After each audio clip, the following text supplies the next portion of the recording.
दोस्तों, मैं मोहन कौशिक आपका हार्दिक स्वागत करता हूं अपने YouTube चैनल पावर माइंड की ऐप पर। जैसा कि आपको थंबनेल देखकर पता चल ही गया होगा कि आज हम क्या डिस्कस करने वाले हैं।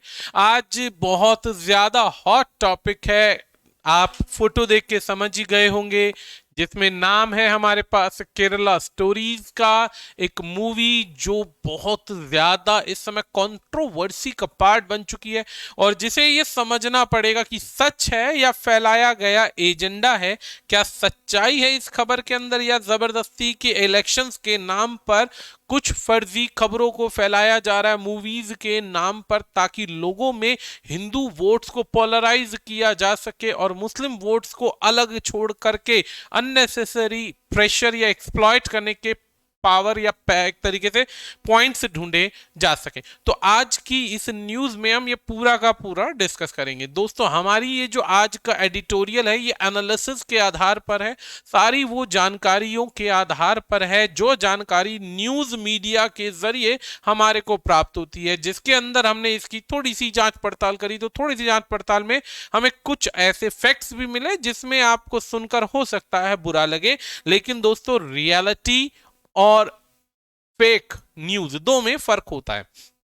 अब ध्यान देते हैं, सबसे पहले इस थोड़ा सा मूवी के बारे में जानते हैं, क्योंकि बहुत सारे लोग होंगे जिन्होंने इस मूवी को देखा ही नहीं होगा।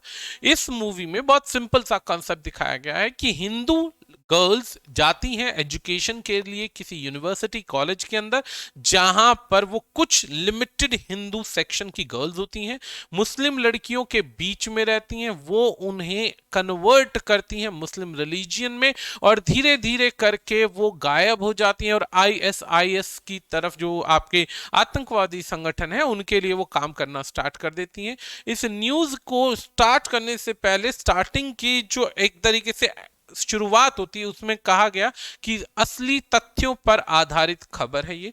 इसके बाद में इस न्यूज के बाद में इस मूवी के अंदर बताया कि पूरे इस सेक्शन से लगभग 32,000 लड़कियां गायब हैं। 32,000 लड़कियां गायब हैं और इस पॉइंट पर यह मूवी चलती है और इसी एक्सप्लॉयटेशन को दिखाया जाता है कि किस तरीके से हिंदू लड़कियों को कन्वर्ट कराने के लिए मुस्लिम लड़कियां और लड़के अपना एक तरीके से मुहिम चला रहे हैं और एक प्रॉब्लम इशू क्रिएट कर रहे हैं। तो यहां पर ये एक पूरी मूवी है, जिन्होंने नहीं देखी है देख सकते हैं। अब आती है बात कि आज हम क्या पढ़ने वाले हैं। आज की न्यूज में द हिंदू के एडिटोरियल में एक छोटी सी न्यूज छपी, एक एडिटोरियल छपा कि मोर देन अ स्टोरी। क्या ये एक स्टोरी है या स्टोरी से बढ़कर कुछ है? किसके बारे में बात हो रही है? केरला स्टोरी के बारे में। और अब क्यों इसके बारे में डिमांड की जा रही है, सुप्रीम कोर्ट के अंदर अलग अलग तरीके से पिटीशन फाइल की जा रही है कि इस मूवी को बैन किया जाए, क्योंकि ये कुछ नहीं है, केवल एक प्रोपेगेंडा है, एक एजेंडा है किसी एक वर्ग को बदनाम करने का। ये एक न्यूज छपी है। इस न्यूज के अंदर दोस्तों क्या लिखा गया है? इस न्यूज में लिखा गया फॉल्स नैरेटिव। फॉल्स नैरेटिव यानी गलत तरीकों से इस न्यूज को दिखाया गया है। And propaganda should be exposed, और जो झूठ फैलाया जा रहा है इसे एक्सपोज करना चाहिए, इसका अगेंस्ट जाना चाहिए, ना कि इसको साथ लेके चलना चाहिए, इसको बैन कर देना चाहिए मूवी को। सेम यही एजेंडा, यही प्रोसेस कश्मीर फाइल्स की मूवी बनी थी। हालांकि कश्मीर फाइल्स की जो मूवी थी वो रियलिटी बेस्ड थी, एकदम सच्ची कहानी थी जिसमें हिंदू परिवारों का पलायन हुआ था। सेम ऐसी ही हिंदू धर्म से रिलेटेड अब इस न्यूज को चलाया जा रहा है। अब कुछ चैनल्स में, कुछ सेक्शंस के अंदर यह कहा जा रहा है कि बीजेपी जो है यहां पर इंस्टिगेट कर रही है और जानकर अपने हिंदू वोटर्स को पोलराइज करना चाहती है, हिंदू लोगों को पोलराइज करना चाहती है, उनको झूठी खबरें दिखाकर चाहती है कि वो हिंदू वोट बैंक्स बढ़े। पॉइंट नंबर 2 आता है, जबकि इसके अगेंस्ट में जो इसका ऑपोजिशन है वो कहता है कि अगर हम बात करें इस न्यूज की या इस मूवी की, तो इसके तथ्यों को देखा जाए। तथ्यों में क्लियर बताया गया है कि अभी तक कुछ मुश्किल से 130 से 200 के बीच में लड़कियां मिसिंग है। जहां पर 32,000 बताया गया, वहां पर तथ्यों में बताया गया 130 से 200 के बीच में लड़कियां मिसिंग है। ये एक सच्चाई है। अब आ जाता है ये न्यूज के बाद में, इस मूवी को चलाने के लिए विरोधी पक्ष कहता है कि हिंदुओं को सिर्फ और सिर्फ बीजेपी अपनी तरफ इकट्ठा करने के लिए इस मूवी को जान के फैला रही है, जान के इस मूवी को आगे बढ़ा रही है। अब आ जाता है सेकंड स्टैंड। सेकंड स्टैंड किसका आता है? सेकंड स्टैंड आता है जेपी नड्डा का, अमित शाह का, जो बहुत बड़े नाम है, इवन नरेंद्र मोदी जी का। अब अभी तक की कोई भी ऑफिशियल स्टेटमेंट नहीं दी गई है इन लोगों के द्वारा इस मूवी को लेकर कि यह मूवी सत्यता पर आधारित है या झूठ है। उन्होंने कहा कि इस पर एक जांच बिठाई जाएगी, अगर सच हुआ तो इसको स्वीकार किया जाएगा और नहीं हुआ तो इसे स्वीकार नहीं किया जाएगा। जेपी नड्डा साहब ने यह जरूर बोला कि इस मूवी को देखना चाहिए, लेकिन यह कहीं नहीं बोला कि यह सत्य है या झूठ है। अब बढ़ते हैं, अब इस न्यूज में असल में दिया क्या गया है। इस पूरे के पूरे सेक्शन से आप इजीली समझ सकते हैं कि क्रिश्चियन, हिंदू, बौद्ध, जैनिज्म की गर्ल्स को कन्वर्ट करके दिखाया गया इस मूवी के अंदर।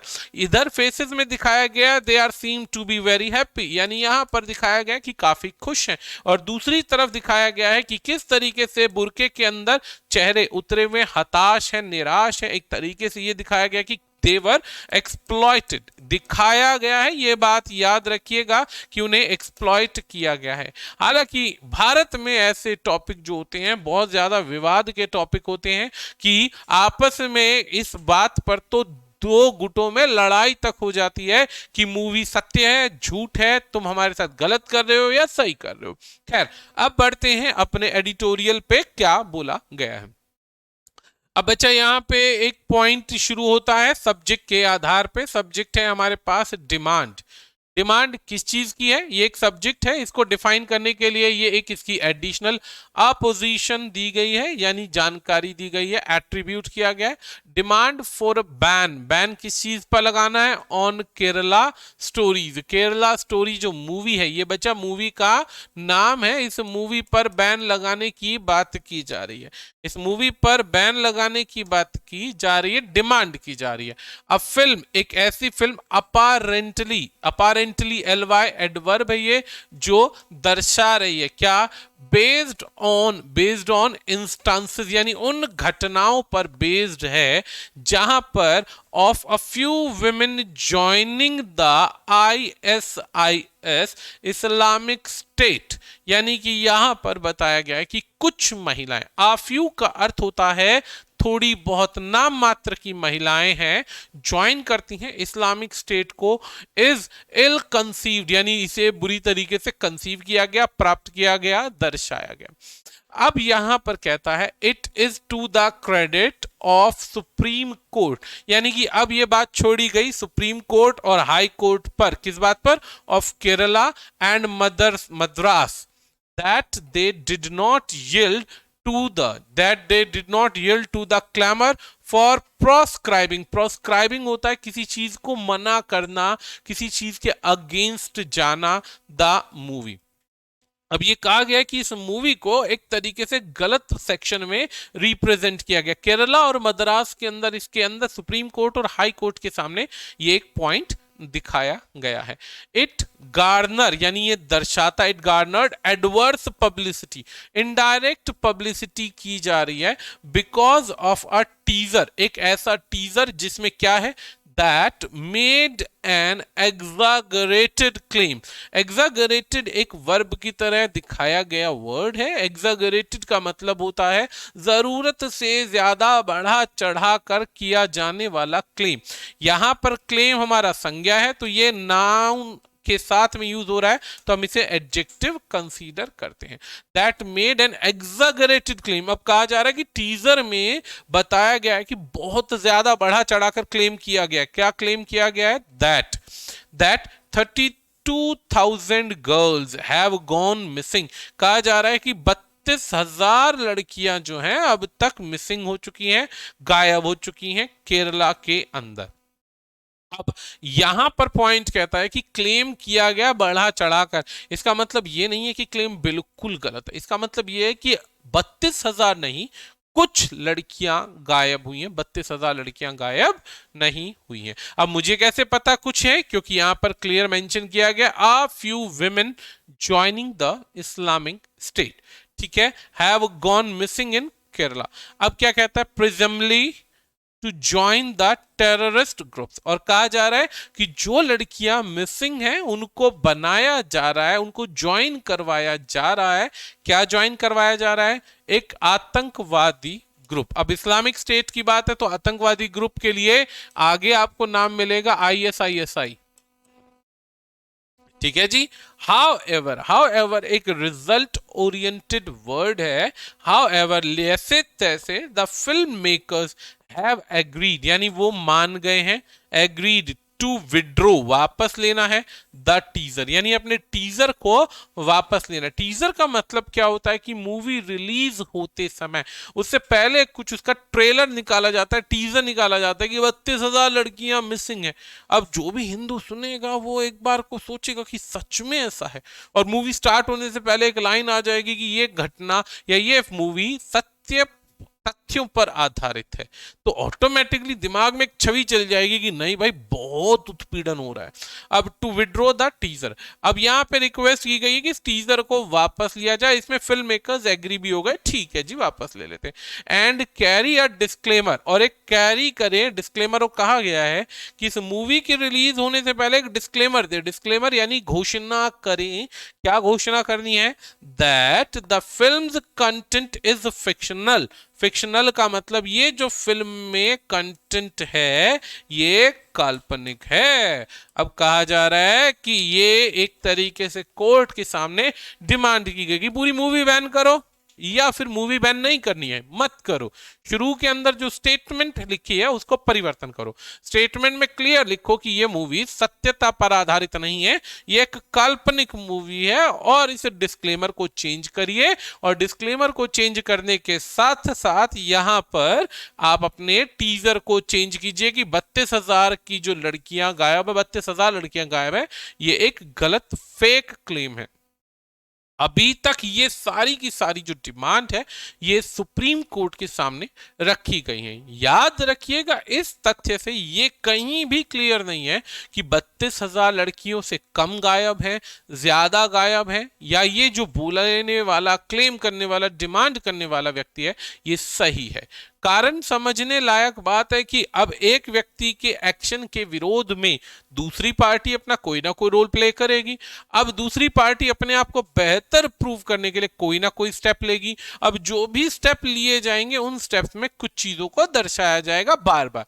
उन चीजों के अंदर क्या है कि भाई ये पार्टी फेक एजेंडा फैला रही है, सच्चाई में इतनी लड़कियां गायब नहीं है। यानी कि जो पॉलिटिकल सिनेरियो है जहां पे इस समय बात होनी चाहिए प्रचार की कि हमारी पॉलिटिकल पार्टी ये कार्य कर सकती है, इसकी जगह इन्होंने दूसरी पार्टी को बदनाम करने के लिए उल्टे सीधे स्टेप्स उठाए। अब जरूरी नहीं है वो बदनाम किया जा रहा है, जरूरी नहीं है वो एजेंडा फेक है या असली है। अगर असली है तो सच्चाई में ये एक बहुत बुरी खबर है, और अगर ये फेक है तो जाहिर सी बात है कि यहां पे जनता को पजल किया जा रहा है असली मुद्दों से हटा करके, असली मुद्दों से हटा करके। अब बात करते हैं अगले कंसेप्ट की, अगले पॉइंट की। अब यहां पर फिल्म्स मोर नोटेबल फीचर, यहां पे फिल्म का एक और नोट करने वाला फीचर है। क्या है feature, that it has been denounced. Denounced होता है किसी की बदनामी करना, नाम खराब करना, एज अनडिस्गाइज्ड प्रोपेगेंडा, यानी कि ये हाल फिलहाल के अंदर विरोधी पार्टी के नाम पर फैलाया जाने वाला एक एजेंडा है, प्रोपेगेंडा है, कि जो रनिंग पॉलिटिकल पार्टी है उसके नाम पर बदनाम किया जा रहा है। सोचो अगर आप किसी राज्य में रह रहे हो, राज्य के अंदर आपको कोई कहे कि एक ऐसा रिस्पॉन्सिबल व्यक्ति कहे कि देश में 32,000 लड़कियां गायब हो गई और वो स्पेसिफिकली इस धर्म या इस जाति या इस सेक्शन से है, आपके दिमाग पर क्या इमेज बनेगी सरकार की कि सरकार ने कोई स्टेप नहीं लिए, देश में राज्य की सरकार ने कोई स्टेप नहीं लिए, राज्य की सरकार ने बल्कि इस मुद्दे को दबाने का प्रयास किया। तो आपके दिमाग में बहुत बुरी छवि बनी, बहुत बुरी छवि बनी। इसी चीज को कहते हैं कि यहां पर केवल और केवल पॉलिटिकल पार्टी जो है अपोजिशन वाले जो हैं, जो इस समय रूल नहीं कर रहे हैं, वो रनिंग रूलिंग पार्टी का विरोध कर रहे हैं। विपक्ष में आने के लिए, रूलिंग पार्टी में आने के लिए वो क्या कर रहे हैं, बदनाम कर रहे हैं। अब यहां पर केवल दो ही तो पार्टी है, एक बीजेपी की बात हो रही है और एक दूसरी अपोजिशन रूलिंग पार्टी की बात हो रही है। अब आगे बढ़ते हैं। दोज सीकिंग द बैन, जो लोग बैन चाहते हैं, एक्यूज यानी दोष लगा रहे हैं इट्स के मेकर्स पर, किस चीज पर, of trying to stoke communal passion, यानी कि कम्युनल पैशन दिखाना चाहते हैं सांप्रदायिकता के लिए कि हाँ भाई हम अपने धर्म के लिए कितने पैशनेट है, और प्रोजेक्ट कर रहे हैं किस चीज को, फेक नैरेटिव को। फेक नैरेटिव यानी फर्जी बंडल खबरें, या वो एक दिमाग में छवि बना देना अगेंस्ट मुस्लिम कि मुस्लिम खराब है। इसको कहते हैं देश के अंदर अव्यवस्था क्रिएट करना, सांप्रदायिक दंगों को भड़काना, उकसाना, या एक मानसिकता को परिवर्तन कर देना जिसके अंदर हर व्यक्ति, जो भी व्यक्ति इस सेक्शन की न्यूज को देखेगा, खबर को देखेगा, मूवी को देखेगा, तो लाखों लोगों के दिमाग में, करोड़ों लोगों के दिमाग में एक इमेज जाएगी कि नहीं, यहां पर हिंदुओं को एक्सप्लॉइट किया जा रहा है। अगर वो इन खबरों को असली मानता है, लेकिन कंप्लेन करने वाला व्यक्ति जो है यहां पर कहता है कि केवल और केवल पॉलिटिकल पार्टी फेक नैरेटिव लेकर आ रही है अगेंस्ट मुस्लिम्स। अब कॉमन सी बात यह कि इनसिक्योरिटी बढ़ जाएगी दोनों ही धर्म के लोगों के बीच में, अगर वो इसको सीरियस लेते हैं। हाउ एवर, इवन इफ, यहां तक कि दैट इट इज ट्रू, अगर ये सच है, any ban on the film will be counter productive. अब यहां पे कहता है कि अगर ये फिल्म सही है तो इस पे बैन पॉसिबल नहीं हो सकता, और अगर बैन है तो यहां पर आपको देखना पड़ेगा कि उसको रोकना सही है या गलत है। अब यहां पर एक छोटी सी पॉइंट क्रिएट हो गई कि यहां पर ये न्यूज चली गई कोर्ट के आगे। कोर्ट के आगे यहां पे एक इनडायरेक्ट मैनर में पॉइंट क्रिएट हो गया। कोर्ट सीधा इस मूवी पे बैन लगाने से पहले फैक्ट्स को चेक करने के लिए अनाउंस करवाएगी। फैक्ट चेक करने के लिए पता चलेगा कि कितनी exact number of girls missing है। जो वो नंबर ऑफ गर्ल्स मिसिंग है वो सरकार को प्रेजेंट करना पड़ेगा एफआईआर या पुराने रिकॉर्ड्स के द्वारा। पुराने रिकॉर्ड्स जब सामने आएंगे तब पता चलेगा कि 32,000 नहीं 3200 हैं या 32,000 से ज्यादा हैं, यहां पर उसकी बात हो जाएगी। Ban can be overturn by court, यानी बैन जो है बदला जा सकता है कोर्ट के द्वारा। And they tend to evoke curiosity, और जागृत कर सकते हैं एक उत्सुकता, एक curiosity about the film, and often end up making more people form opinion, यानी कि इसके कंटेंट के लिए लोगों को बात करने का मौका मिल गया। ज्यादातर लोग अब इसी मुद्दे पर बात कर रहे हैं, अपनी अपनी ओपिनियन दे रहे हैं कि नहीं ये सही है, नहीं ये गलत है, या ये पता नहीं वाली सिचुएशन है। इन इफेक्ट्स, अगर इफेक्ट्स की देखी जाए तो it enhance the propaganda value, लेकिन एक बात तो इससे पक्की हो गई कि इससे एक जो न्यूज है, प्रोपेगेंडा फैलाया जा रहा है, फर्जी खबर है फैलाई जा रही है, उससे क्या मिल गया, बूम मिल गया है। यानी कि जो लोग इतने फैक्ट्स को ध्यान नहीं देते, न्यूज को ध्यान नहीं देते, एक आजकल मोस्टली यूथ है जो पढ़ाई में या केवल एजुकेशन में या केवल अपने उस सेक्शन में बिजी है जो टारगेट ओरिएंटेड है, जो न्यूज ऐसी नहीं पढ़ता, उसके दिमाग में हल्की फुल्की न्यूज भी होगी वो उस रूलिंग पार्टी के अगेंस्ट कर देगी कि नहीं हमारे राज्य में यहां पर लोगों के साथ गलत हो रहा है। And further the ulterior motive, और क्या होगा, मोटिव्स को चेंज कर देगी अगर उनके कुछ हैं, अल्टीरियर मोटिव्स चेंज कर देगी। अब इसमें एक पॉइंट और क्रिएट हो सकता है, इसमें एक एजेंडा ये भी क्रिएट हो सकता है बच्चा कि हर व्यक्ति अब अपने सिनेरियो, अपनी सोच, अपने बातों में परिवर्तन लाना शुरू कर देगा। सोचिए अगर ये न्यूज सच में फेक है या असली है, एक बार को इसको हटा दे और लोगों के दिमाग में जो छवि क्रिएट हो रही है इस मूवी के बाद दूसरे धर्म के लोगों के लिए, सोचिए क्या है। अगर एक वर्ग, मुस्लिम वर्ग कहता है कि हमने ऐसा या हमारे सेक्शन से ऐसा नहीं हो रहा है, फिर भी झूठा फैलाया जा रहा है, तो ये एक्सप्लॉयटेशन है। और अगर किया है और फिर हिंदू धर्म के लोग अगर चुप हैं तो वो भी एक तरीके से गलत है, क्योंकि अन्याय को सहन करना भी एक गलत है, अपराध है। आगे बात करते हैं, यहां पे क्या है, it is now legally settled, यानी कानून के आधार पर ये प्रॉपरली सेटल किया गया है। क्या, that once a film has been certified by the statutory board authority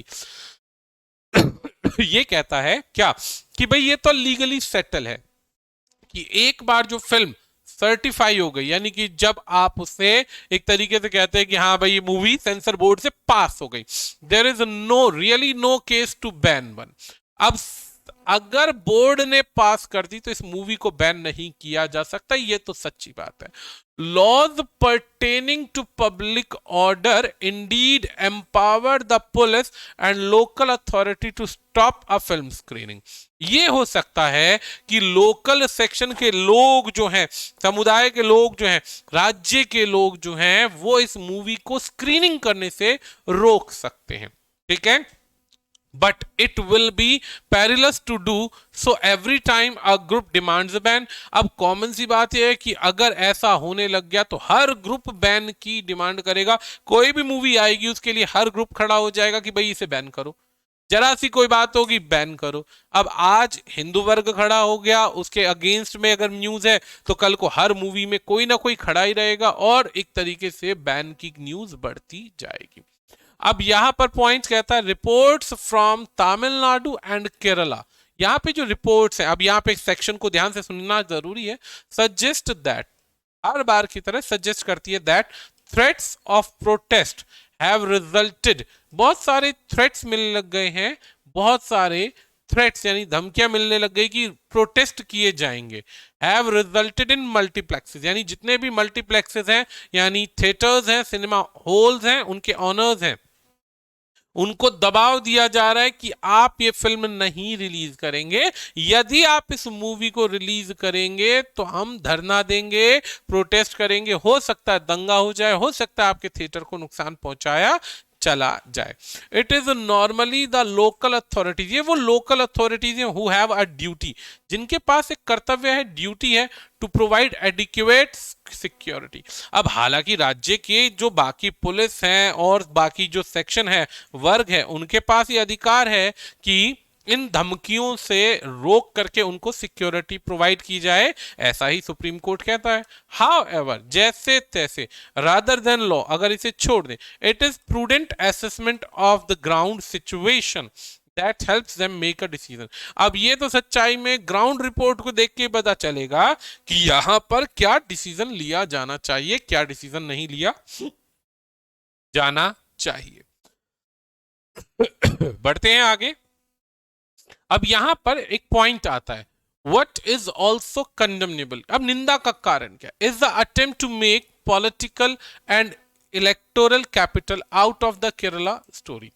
अब यहां पे सोचने वाली बात है कि आप किस तरीके से सेक्शंस का यूज करके क्या कर रहे हैं, निंदा का काम कर रहे हैं, एक ऐसा प्रॉब्लम क्रिएट कर रहे हैं जिससे मूवी दिखा करके समाज के बीच में एक फेक एजेंडा बन रहा है। Prime minister has alleged that only those who support terrorism will criticize such a movie। अब यहां पर इनडायरेक्टली प्रधानमंत्री ने एक स्टेटमेंट दी कि जो आतंकवाद को सपोर्ट करते हैं वो इस मूवी का विरोध करेंगे। It does not behave high constitutional functionary to communalize the debate over the film। अब इस बात से एक और चीज समझ में आ गई, ये किसी भी तरीके से फंक्शनरी, संविधान के कार्यविधि या जो संविधान के कार्य करने का तरीका है उसके अंदर क्या किया जा रहा है, कम्युनलाइज किया जा रहा है, एक डिबेट क्रिएट की जा रही है इस फिल्म के ऊपर। अब क्या होगा, थोड़े दिनों के अंदर अंदर आप नोटिस करेंगे सारे टीवी चैनल लगे पड़े हैं इस मूवी पर बहस करने के लिए। Protest against an allegedly false narrative about a state or community will not amount to backing terrorism. अब यहां पर स्टेटमेंट को बहुत ध्यान से सुनना है कि जो इस तरीके के फॉल्स नैरेटिव क्रिएट किए जा रहे हैं, इसमें कोई एक स्टेट या कोई एक सेक्शन या कोई एक वर्ग जो है, कम्युनिटी जो है, उस पर डायरेक्टली इसका असर पड़ेगा और टेररिज्म से उसका नाम जोड़ दिया जाएगा, जो कि सही नहीं है, क्योंकि पूरे स्टेट के अंदर केवल एक वर्ग नहीं है और भी बहुत से लोग रहते हैं।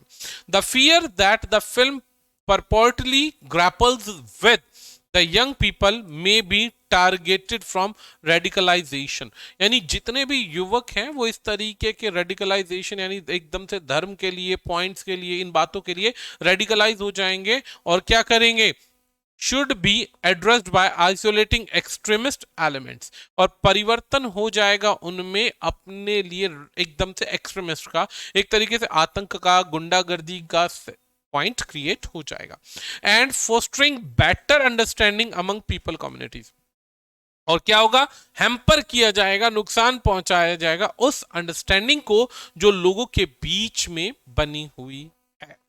अब मिस्चीफ रॉट, मिस्चीफ कहते हैं शैतानी या गलती को, wrought by false projection of reality. अब जो गलती है या गलत अवधारणा से इस मूवी को प्रेजेंट किया गया सच्चाई को, is best undone through exposing the falsehood and the underlying motive and not through एसटी बेंस। हालांकि ये होना चाहिए था यहां पर कि इस मूवी को प्रेजेंट करने के साथ साथ ये दिखाया जाना चाहिए था कि सच्चाई क्या है, सच्चाई क्या है। ये फॉल्सहुड को फैलाने की जगह अगर आपस में एक तरीके से भाईचारे की भावना बनानी है तो रियलिटी को दर्शाना जरूरी है। अब यहां पर इस पॉइंट को समझना बहुत इंपॉर्टेंट है। क्या है ये, मैंने फैक्ट चेक के आधार पर ये न्यूज निकाली थी थोड़ा स्टडी करके। ये ऑब्जर्वर रिसर्च फाउंडेशन है दोस्तों, 2019 में रिपोर्ट दर्शाती है, नोट करती है क्या, दैट अबाउट 60 to 70 इंडिविजुअल, यानी 60-70 लोग ऐसे हैं जो भारत से थे, केरला से थे, इन्होंने आईएसआईएस को ज्वाइन किया। आईएसआईएस को ज्वाइन किया 2014 से 2018 के बीच में, यानी 60 से 70 लोगों का पॉइंट इधर बताया गया। According to Indian government figure, भारतीय फिगर्स की, गवर्नमेंट की फिगर्स के अनुसार, not more than total of 100 to 200 Indians had joined the organisation over the years, यानी लगभग 100 से 200 लोग ऐसे हैं जिन्होंने इस फिगर्स को, यानी कि भारत के अगेंस्ट आतंकवाद को ज्वाइन किया। One of the smallest figure of any country with a substantial Muslim population. अब इसमें कहता है कि इसमें भी बहुत सारा छोटा फिगर वो भी है, छोटा सेक्शन वो भी है जो मुस्लिम सपोर्ट फिगर्स के अंदर काउंट होता है, पॉपुलेशन के अंदर काउंट होता है। जरूरी नहीं कि हिंदू औरतें ही हैं, इनमें कुछ मुस्लिम लोग भी हो सकते हैं।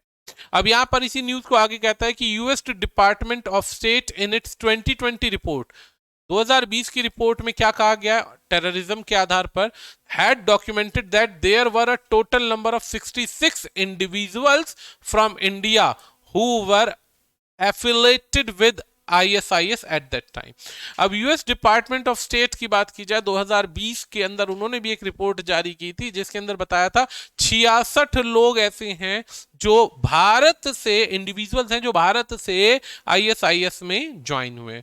The events portrayed in the film seems, यानी कि जो इवेंट्स हैं, यानी जो घटनाएं इस फिल्म में दिखाई गई हैं, seems to inspired by 4 women from Kerala, यानी कि यहां पर दिखाया गया इवेंट है जिसमें 4 महिलाओं के पॉइंट्स को दिखाया गया, 4 महिलाओं को दिखाया गया, उनसे इंस्पायर्ड हुई है ये स्टोरी।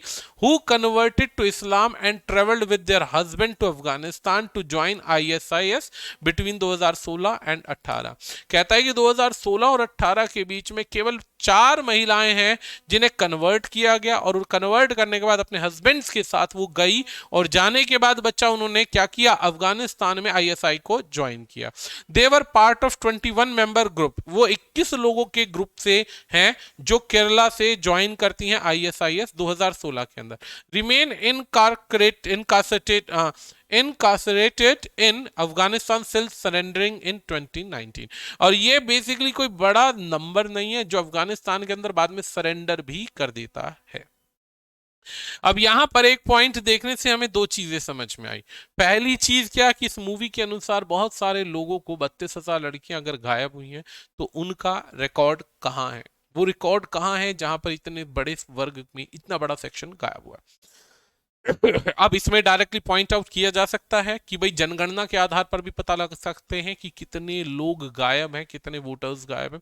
रिकॉर्ड लिखा जाता है कितनी, अगर पूरे केरला से 32,000 लड़कियां गायब है तो उनकी कहीं ना कहीं कोई रिपोर्ट तो होगी, कोई इन्फॉर्मेशन तो होगी। अगर इन्फॉर्मेशन नहीं है तो ये फैक्ट कहां से आया। और अगर 32,000 लोग गायब हैं किसी भी पर्पज से, किसी एजेंडा के थ्रू, तो एक बहुत बड़ा नंबर है जिसे जानना बहुत जरूरी है कि वो उसका रिकॉर्ड कहाँ, मेंशन कहाँ किया गया।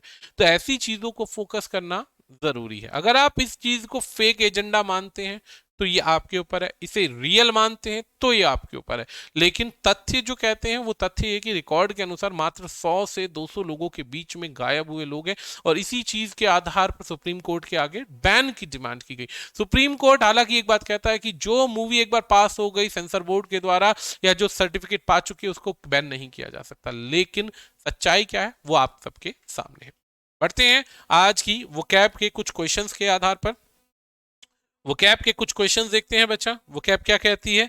बच्चा हम हर बार ईडियम्स लेकर आते हैं कुछ ना कुछ, तो देखते हैं क्या है। सबसे पहला वर्ड है वन विट्स और one's wits ends. Wits ends यानी कि जहां पर विट्स कहते हैं किसी की बौद्धिकता को कार्य करने की क्षमता को, और जब वो एंड हो जाए, जब वो काम खत्म हो जाए, यानी कि जब आपका दिमाग काम करना बंद कर दे, तो ऐसी परिस्थिति के लिए आप यूज करते हैं टू गेट पजल। विट कहते हैं बुद्धिमत्ता को, जब किसी व्यक्ति की बुद्धिमत्ता क्षमता बौद्धिक क्षमता कम हो जाती है, काम करना बंद कर देती है, तब उसके लिए यूज करते हैं कि वो बंदा क्या हो गया, पजल्ड हो गया। इसी को कहते हैं टू बी इन द सी। ये भी एक मुहावरा है जिसका मतलब है खो जाना, लॉस्ट हो जाना, कंफ्यूज हो जाना। अगला क्वेश्चन देखते हैं बच्चा, to take someone to task. अगला क्वेश्चन है to take someone to task means किसी को किसी काम के लिए बहुत बुरी तरीके से क्रिटिसाइज करना, किसी भी व्यक्ति को किसी भी काम के लिए इस तरीके से क्रिटिसाइज करना, स्कोल्ड करना, डांटना कि आपके काम का कोई आउटपुट नहीं है। किसी को उसके काम को दर्शाना कि भाई जो तुम काम कर रहे हो वो काम सही नहीं है। बढ़ते हैं आगे, फेस द म्यूजिक। बहुत सारे लोगों को जीवन में अपने कार्यों के म्यूजिक को फेस करना पड़ता है, यानी कि जो भी आपने किया उसके बाद आपके जीवन में म्यूजिक बजता है, यानी सामने वाला बजना शुरू होता है और आपके काम की, आपकी अवधारणाओं की बुराइयां करता है कि आपने ये गलती की, आपने वो गलती करी। तो ऐसे में जब आपको पनिशमेंट बियर करना पड़ता है, कंसिक्वेंसेस बियर करने पड़ते हैं, यानी कि कोई सुना रहा है आपको और आप सुन रहे हैं और अपनी गलतियों को स्वीकार कर रहे हैं, तो इसको कहते हैं फेस द म्यूजिक। अगला वर्ड आता है to blow one's own trumpet. Trumpet होता है नगाड़ा बजाना। कई होते हैं ना अपनी ही जीत का नगाड़ा बजाते हैं कि हाँ हमने ऐसा किया, हाँ हमने वैसा किया। तो जब आप कहते हैं कि अपनी ही जीत का नगाड़ा बजाना, तो उसे कहेंगे to praise one's own self, यानी कि वंस ऑन सेल्फ का मतलब खुद की तारीफें करना, हमने ये किया, हमने वो किया, हमने उसको ये करके दिखा दिया, हमने ये कर दिया। तो नगाड़ा बजाना, इलेक्शन के टाइम पीरियड में most of the political parties ऐसे ही एजेंडाज के आधार पर अपना नगाड़ा बजाती है, ठीक है। अब उसको कौन जानेगा क्या है क्या नहीं। To run one's down, to run one's down, ये बहुत अच्छा मुहावरा है, कई बार यूज किया गया है। इसका मतलब है किसी को उसके अनकाइंड मैनर के लिए, उसके बेसिकली सेक्शन के लिए, उसके नेचर के लिए उसकी बुराई करना, उसको डांटना, उसको समझाना। तो उसके लिए वर्ड हो गया टू रन वन डाउन, यानी किसी के ऊपर चढ़ जाना, किसी को बुरी तरीके से चढ़ के डांटना। जैसे होता ना कि गुस्सा आता है हम एकदम उस पर चढ़ जाते हैं कि भाई ऐसे कैसे, तो उसको सुनाना, क्रिटिसाइज करना। स्नेल पे, स्नेल एक कीड़ा होता है जो बहुत स्लो चलता है बच्चा। स्नेल एक कीड़ा होता है जो बहुत स्लो चलता है, इतना स्लो चलता है कि आप सोच भी नहीं सकते, वो काम कभी होता ही नहीं है। तो उसके लिए हम यूज करते हैं स्नेल पेस के लिए वेरी स्लो। एक इस तरीके का कीड़ा सा होता है, यहाँ पे उसकी मुंडी सी बनी होती है बच्चा, कुछ ऐसे ही बनता है। खैर ड्राइंग बहुत पूरी है मेरी। टर्न अ डेफ ईयर, अनसुना कर देना किसी को। टर्न अ डेफ ईयर, जैसे कहते हैं ना कानों पे जू ना रेंगना, अनसुना कर देना। अनसुना कर देने के लिए हम यूज करते हैं turn a deaf ear. Turn a deaf ear, turn a deaf ear का मतलब होता है अनसुना कर देना। अनसुना कर देने के लिए हम यूज करते हैं, क्या यूज करते हैं, टू बी इनडिफरेंट। एक तो ये हो गया टू बी इनडिफरेंट, ये हो गया, और दूसरा हो गया to be hard of hearing. अब दो वर्ड आते हैं, दो वर्ड आते हैं कि किसी की बात को अनसुना कर देना, तो आप इधर यही कह सकते हैं कि इनडिफरेंट है, अटेंटिव ना होना। अगला क्वेश्चन देखते हैं क्या कहता है। नेक्स्ट क्वेश्चन है टू टेक वंस हील, भाग जाने के लिए यूज करते हैं, बहुत तेजी से भाग जाना। टू रन ऑफ इसका यूज करेंगे। ये हम पहले भी करा चुके हैं। To have something up one's sleeve, किसी काम को अपने हाथों में लेना, बाजू फोल्ड कर लेना, तैयारी कर लेना, इसको कहते हैं have one sleeve. Have one sleeve यानी कि आप अपनी बाजू ऊपर कर रहे हैं। कब कर रहे हैं? जब आप किसी चीज के लिए प्रॉपर तैयार हैं और आपके पास उस काम को करने के लिए क्या है, एक प्लान है। स्लीव्स मतलब प्लान, तैयार होना, किसी चीज के लिए रेडी होना। लास्ट क्वेश्चन है एंड इन स्मोक, यानी किसी चीज का रिजल्ट ना निकलना, धुएं में किसी चीज का उड़ जाना एंड इन स्मोक कहलाता है बच्चा। जैसे कहते हैं ना कि सब कुछ धुएं में रह गया, धुएं में रह गया मतलब कुछ भी हाथ नहीं आया, केवल धुआं, धुआं पकड़ा नहीं जा सकता। तो फाइनली आज की वीडियो यहीं पे समाप्त करते हैं। उम्मीद करते हैं हमारे द्वारा दी जाने वाली जानकारी समझ में आ रही होगी। कमेंट करते रहिए, कोई भी डाउट हो, क्वेश्चन हो बच्चा, हम उसको सॉल्व करने की कोशिश करेंगे। आज के लिए इतना ही, धन्यवाद।